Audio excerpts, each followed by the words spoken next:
Clara Rose the Bard and the Bumblebee of Mystara, Book 5 of 6 in the series, Clara Rose's Adventures in Mysterious Mystara. Once upon a time, there was a little girl called Clara Rose, who was playing in the garden of her house in the village by the sea. She was known for her love of nature and her gentle spirit, and she was eager to explore more of the mysterious island of Mystara. While she was sat on the bench in the garden, she was wondering to herself how she could get back to Mystara. Suddenly, Clara Rose saw a strange and funny-looking cat.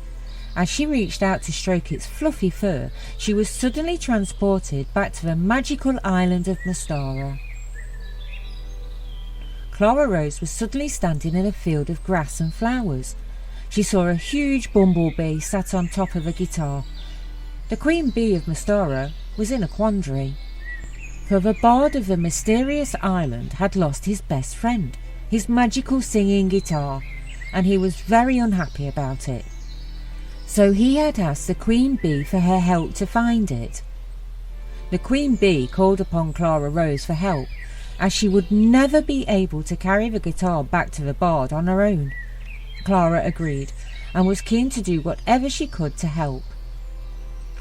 Clara Rose had found an easy solution to the Queen Bee's problem, and so, armed with her newfound knowledge and the bard's guitar, Clara and the Queen Bee put this new plan into action.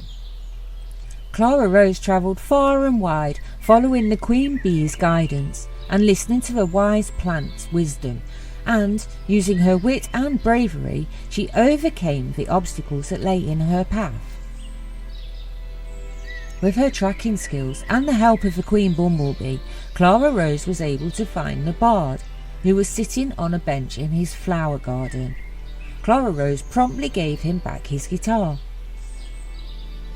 The Bard of Mystara was so overjoyed to have his magical singing guitar back again, that he immediately stood up and started to play a tune. The Bard was very grateful for Clara Rose's help, and he offered to write her a very special and magical song that she could sing to get her back home to her village by the sea. Clara Rose was so thrilled, and she thanked the bard for his wonderful and heartfelt gift. She was so amazed by the beauty of the song, it made her feel so very happy that she immediately started laughing and dancing, until she was so completely out of breath she fell into the floor giggling with exhaustion.